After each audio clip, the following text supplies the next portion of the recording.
According to the latest assessment from America's intelligence agencies, China remains the most active and persistent cyber threat to the U.S. Its hackers have infiltrated the U.S. government, the private sector, and critical infrastructure like water systems and power grids. Hacking, however, has not replaced Beijing's pursuit of old-fashioned human intelligence. China's Communist Party remains intent on leveraging a worldwide network of covert agents to monitor and influence events outside its own borders, and to surveil and intimidate Chinese dissidents right here in America. Tonight, you'll hear about why China's spies are on the rise and what happens when one gets caught. The story will continue in a moment. This is, in scale and in scope and in brazenness, the biggest espionage operation against the U.S. in its history. Jim Lewis is a former U.S. diplomat whose direct experience with China's intelligence agencies spans more than 30 years. He says since President Xi Jinping came to power in 2012, China's spies no longer seem to fear the U.S. Why do China's espionage efforts appear to be growing so big, so fast under Xi Jinping? Xi Jinping thinks it's China's time to move to the center of the world stage. Xi Jinping looks at the West and at the U.S. and says, these people are feeble-minded, and I'm going to be able to beat them.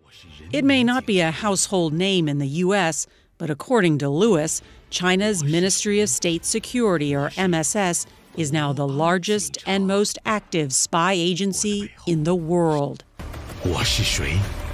In a propaganda video the spy agency posted last year on China's largest social network, a voiceover boasts that the MSS senses things before they happen and fights against evil. The slick production is a public message to both foreign adversaries and China's own citizens about the ministry's growing power. It's sort of the equivalent of the CIA, but it has much greater powers. One estimate says the MSS might have 600,000 employees, and they are committed to going after the United States. We are target number 2 for them. Who's target number 1? Target number 1 is China's own people. When Xi Jinping wakes up screaming in the middle of the night, he's really worried that the Chinese Communist Party was on the path that the Soviet Communist Party was on. Lewis says to maintain absolute power at home, President Xi looks abroad. Xi Jinping probably remembers that a lot of revolutions start outside the home country, and he doesn't want that to happen to China. So there's a huge effort to pay attention to the expatriate population. One way Beijing paid attention, according to the FBI, was to secretly open an overseas Chinese police station right in the middle of New York City. It was discovered in 2022, hidden among businesses in a commercial building in Manhattan's Chinatown. While Chinese expats could renew government documents there like driver's licenses, federal prosecutors said the main purpose of the outpost was to target and harass Chinese dissidents. They've done it in the Netherlands, they've done it in Canada, but the idea that you'd open a police station in another country, that's a signal disrespect of the sovereignty of that nation.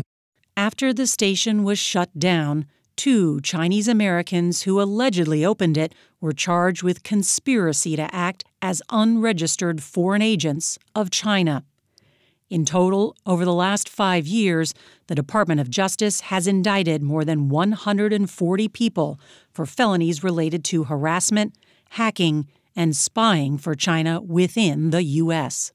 And one of the accused worked for the governor of New York. Federal prosecutors allege a former top aide to Kathy Hochul named Linda Sun accepted millions of dollars to influence who the governor met with and what she said about China. Sun and her husband, who have pled not guilty, owned a multi-million-dollar home on Long Island and a condo in Hawaii. Having a Ferrari and 2 multi-million-dollar houses is a bad idea. But for a government employee. Everyone leaves a record. Some records are more flamboyant than others. Flamboyant is not a word that comes to mind when you meet Shu Jun Wong. The 76-year-old retired historian came to the U.S. from China in 1994 as a visiting scholar at Columbia University. In New York, home to more exiled Chinese activists than any other city in the world, Wong helped found a group that met regularly and was dedicated to democracy in China. In the 2010s, the overseas democracy movement was gaining momentum, and I was eager to be a part of it and promote democracy. What was your specific role in the pro-democracy community in Flushing, Queens? I was assigned the role of Vice President, Secretary General for Publicity and Events, all kinds of events. While Shu Jun Wong became a trusted member of the Chinese dissident community here in New York, he kept another role secret. For almost 20 years, he was spying for China's Ministry of State Security.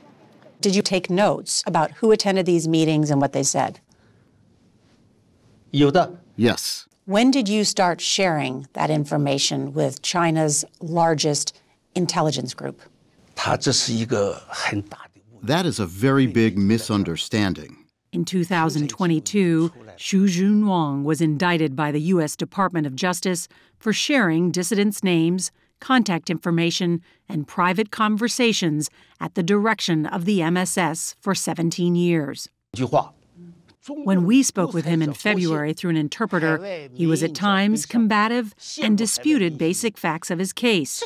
So we eventually asked Mr. Wong point blank, were you spying for the Chinese government? No.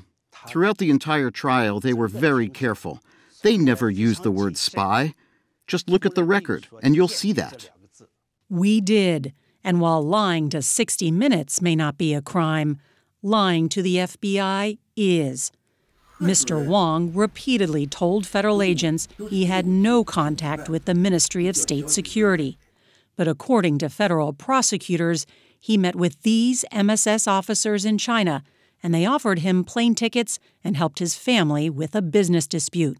In 2021, someone claiming to be from the MSS showed up at Mr. Wong's door to help delete communications from his computer that might incriminate him. Video from the encounter showed he welcomed the man's help. Unfortunately for Mr. Wong, the Chinese operative was actually an undercover FBI agent. Mr. Wong had pled not guilty. This past August, he was convicted of making false statements, illegally possessing democracy activists' identification, and acting as an unregistered foreign agent of China. Our position has always been that he never had the intent to be an agent of the Chinese government. Mr. Wong's lawyers, Zachary Margulis Onema and Kevin Tung, admit their client was in touch with Chinese intelligence, but they argue he didn't break the law and claim FBI agents went after him once they were unable to recruit him for the U.S. They were hoping he would roll over and identify handlers higher up the food chain. He did not do so. And they felt a little vindictive and angry and frustrated about their inability to stop higher up actual espionage, and they turned him into this fall guy. But when you look at the reality, he didn't have any access to top secret information. All he passed over is the attendance sheet of the democracy movement. Those information are available in public. So people's names that attend a private event are not public. Well, they're only made public. Can we home in on that? Yeah. So there's no evidence of any harm to the United States interests or to democracy movement interests from anything that he did. Anna Young Chong disagrees. She testified against Mr. Wong in court. The pro-democracy activist's name and contact information, along with 63 others, was found in Mr. Wong's luggage when he returned to New York from a trip to China in 2019. Did you ever imagine that Mr. Wong was one of the people who was reporting what you were doing and others back to China? Not at all. Did you lose sleep over it? Yeah, and I also make sure my door chain was on all the time at night, because you never know. Born in Hong Kong, Ms. Young Chong is now a U.S. citizen and professor of biology. She organizes demonstrations for the Hong Kong democracy movement in the U.S., where she's become increasingly wary of who might be watching. I believe they're collecting information. What kind of information? Like, what are we doing? What we are saying in the protests? How many people are showing up there? Things like that. And collecting that information for whom? For Beijing.